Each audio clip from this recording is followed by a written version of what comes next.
Okay, we're going to replacing the Audi Q7 2017 battery. 2017 key battery replacement.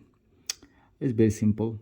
Just push here, and there is two push button basically, kind of like a push it here and bring it to your right there.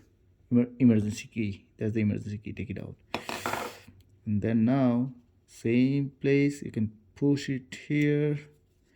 This you see here, and one is here.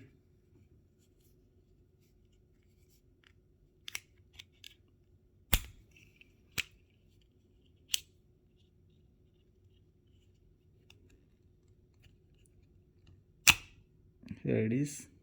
It's coming out like this. So that's the batteries basically say that here, and number is CR2032. That's the same battery I have here.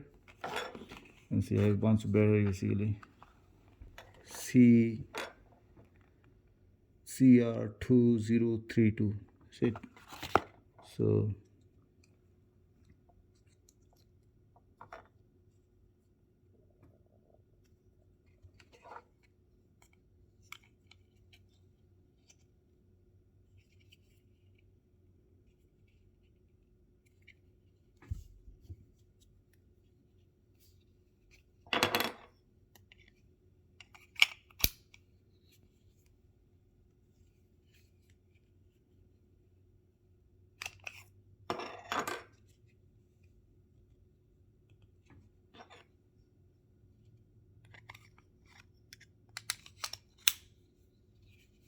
that's it. I'm done.